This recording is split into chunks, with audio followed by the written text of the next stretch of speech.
So we met back in 2016 at the church that we volunteered at. We've always kind of crossed paths, but didn't actually meet until Easter time.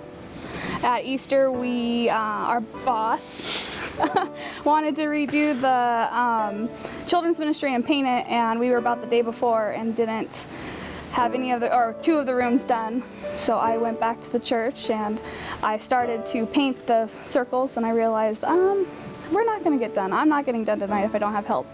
So he was in the other room working, and I went over there and was like, hey, how late are you going to be? And he's all, how late do you want to stay? I'm like, till it gets done. And then he came over after and helped for like 3 or 4 hours. We got done around midnight, but we talked that whole time.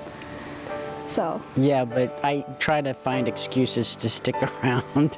So when she says to go ahead, if I could stay, I was like, yes, sweet, finally get to talk to her. So yeah, that's kind of our official meeting and getting to talk. But we ran into each other from time to time around the church, but we really never ran in the same circles, even though we served in the same ministry. So go figure that one. Yeah, and I would serve with Miss Carol, and I would say, if Evan was only taller, then I'd totally go for him. And it never really it never really was anything that I thought would ever happen. But then after that night, he kind of was like, you're moving, I'll help you. And I'm like, okay. And just kind of stuck around. Seeing her around the church, she's always smiling, she's always dressed very classy, and it's like, oh, she's cute, I want to get to know her, but I never did. But the night that we actually got to talk to her, I was like, oh my goodness, she's a Disney freak. I don't know if this is gonna work. She likes video games, and she likes kind of the similar music that I did, so it's like, okay, maybe I can overlook the Disney freak. But little did I know, did I get converted to a Disney freak as well, so. See, my first impression of him was that he was very hardworking. Like, I served, and I don't really have a 9-to-5 job or anything, and I was there all the time, but he was there even more than I was. I'm like, you work full time? He's like, yeah. I'm like, how are you here more than me? So I always knew that he was there, and he was very hardworking and very kind of serious. I always thought he was really serious until we got to talk. The soft kitty shirt softened. No. I told you not to, no. He kept trying to help around when I was moving. He's like, do you need help packing? And I was like, no, I got packing. He's, do you need help moving boxes? And I was like, yeah, I could use help painting. He's like, oh, I hate painting. So he would always come around, and he was like, after about 2 months of talking, he was like, we should go out. I'm like, I can't go out with you. He's like, what? Why? And I'm like, I had made a commitment with a friend. I was doing a young group Bible study that told us to focus on the Lord, take a little break from focusing on the guys and worrying about the guys, and to just focus on God for a certain amount of time. And I had a friend that really wanted to do this with me, and she and I made that commitment at the beginning of the year to just focus on God, and if someone came up, don't date them. You're not allowed to go that way. Just focus on God. So he was like, what do you mean we can't date? I'm like, I've made a commitment to focus on God, and I'm not going to break that commitment. And he's like, well, I'll just think of you as my girlfriend. I'm like, no, you won't. I'm not going to break that commitment. And so he waited, and we did a lot of work days at the church, and we did a lot of painting days, and got to know each other there. And then on my birthday, my commitment was up, and he asked me to Disneyland. Go figure. So we went on a date to Disneyland, and took almost the whole day, and I kind of was like, so is there anything you want to ask me? And then the fireworks came, and he asked me during the fireworks at Disneyland. So that's how we got. Figured it was a magical time to ask. Going through getting to know each other, we had to keep within the confines of her commitment, but also figure out ways where we can at least still talk to each other and not make it a date type thing. So it was challenging, but I was up for the challenge. I think I said I love you first. I was walking him to his car after Bible study, and I said I love you, and I'm like, oh, no! And I walked away, and he's like, come back, thank you. But he didn't say it till later. I wasn't ready at that point in time, but I did at work she came by and brought me Starbucks and something to eat, and just flirting with me, teasing with me, and I just, you know, overwhelmed, and I let it slip. And as she drove away, that's when I let it slip, and she stopped the car. I'm like, uh-oh. But I still at that point wasn't really ready to say it, and truthfully I don't remember when I actually said it to you, when I actually meant it, but when I did, it was just like all over, and I love you, I love you, I love you, constantly. Yeah, so I don't remember exactly when he did either, but I remember when I did. But we did have the 3 pokes, so I would poke her on the arm or poke her to let her know that I was thinking of her, that I more than liked her, that type of thing, before I actually started saying I love you. I started that to say I love you without actually saying it. So that's how I started. There's the 3 taps. So that was it. I knew that it was meant to be with Evan way before he did. We had went to Hawaii and he gathered my friends to finish painting my house way in the beginning, and I walked in when I got home and didn't know that they had painted it, and I was like, walked in and looked around and I was like, I love this man, like, I want to keep him. So I knew then, way before my commitment was up, that he was the one for me. For me, it was kind of not one moment. I think it was a progression of time, realizing, because for me, I had a lot of barriers and a lot of hang-ups, and prior to us dating, we were at a park, and she told me that her family were a bunch of fishes and liked to swim. I'm like, oh no, not gonna happen. And she said her family liked to dance. I'm like, oh yeah, this isn't gonna work. And I made the comment about not dancing, not swimming, and she was like, challenge accepted. I will get you to dance and swim. And since we're on camera, I'm not gonna say if she she did it or not. But I guess over the time, to see how she was able to just kind of walk through all of my baggage, I guess, or my hang-ups, it just, you know, it's like, yeah, this girl's got no fear. I'm gonna, you know, it's when I started falling in love with her.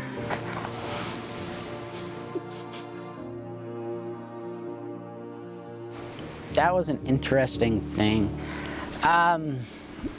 I was trying to come up with like the perfect date to propose.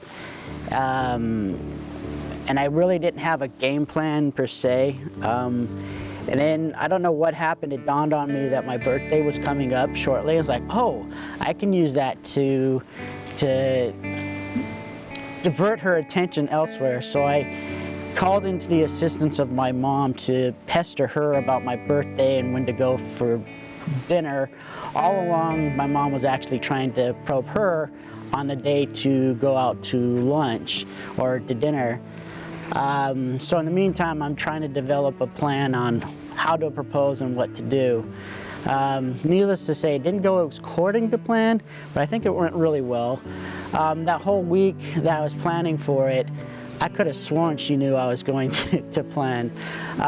Just certain things that would happen that something happened out of the norm, because she's pretty quick on picking up on cues that I could have figured she knows already.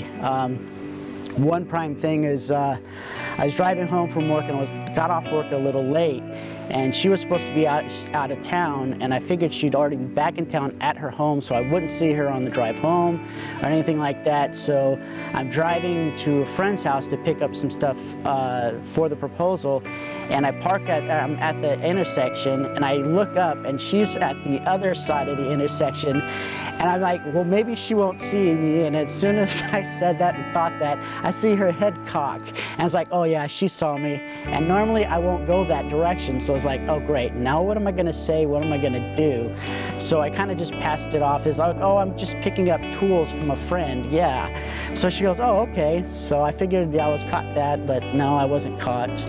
And then the day of the proposal, I wasn't sure how to plan it out, but I wasn't sure if I wanted to keep it a secret or wanted everybody to know, because I know she wanted to keep things quiet and she wanted to kind of surprise everybody. Well, that didn't happen. Once I said it to a couple people, I kind of just was telling everybody, and the whole church knew except for her. So it was kind of cool, because they were trying to divert her attention and keep her in the nursery while we set up the room that we painted for the proposal. So he set the room up that he proposed to me in like we painted. He put up balloons everywhere. He had made a scrapbook of stuff that we had done while we were dating, and he had a camera. I don't know if they got the film or anything, but he had like a thing that said, "Will you marry me?" with Wally. And so I walked upstairs and I like looked at him and he's wearing a tie. And I'm like, what? Why are you wearing a tie? Mind you, the night before we were at a choir dinner with all the governors and all the senators, and I begged him to wear a tie and he didn't. And I was like, please wear a tie. We're gonna be in front of everyone. Please wear a tie. And he's like, nope. And I'm like, okay, so I saw the tie. I'm like, oh really? Is this really happening right now? And then someone diverted my attention thinking that he needed more time, and I came back and I walked in and saw. But he also had planned for our families to be downstairs when we came downstairs. And they were all, yay! So my parents were there, his parents were there, and it was just really nice. And then they kept me in the nursery, which is not normal. They don't use, like, I mean, I'm in the nursery, but there was like 4 people in there to like 2 kids, and I'm like, I'm not needed here. Like, why am I in this room? And like they were like that. And then he hates his birthday. He didn't say that, hates his birthday. So my friend came in and was like, Evan won't come down and let us sing happy birthday to him, go get him. And that's how I got upstairs to go find him, was that way. So that was a proposal. Yeah, if it wasn't for the folks at church, I don't think I would have been able to pull it off. So thank you guys.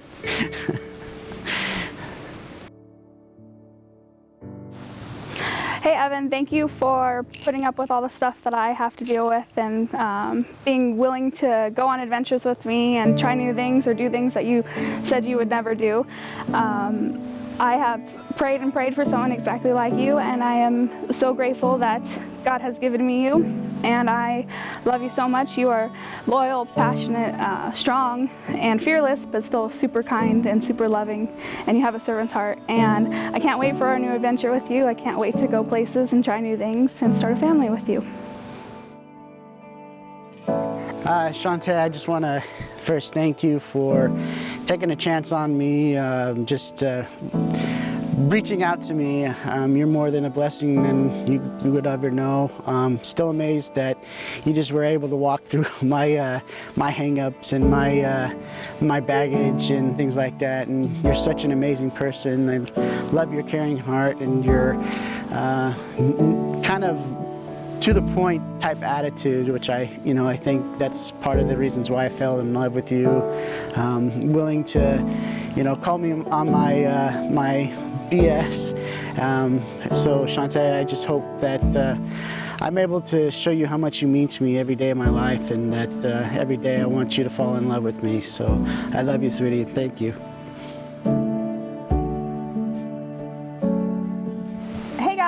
You're all probably sitting at your tables and dinner has started, and I hope that you guys enjoy it. We would like to thank you for all coming and supporting us, and thank you for praying for us during our journey. I know that my family has prayed for this day for a very long time. Mine too. We would like to thank them for praying and being our counsel during this time. And we'd like to thank all of you. If we don't know you as a couple and we know you individually, like, we can't wait to get to know you and start our journey together on this new adventure. We want to thank you for everything that you guys have done.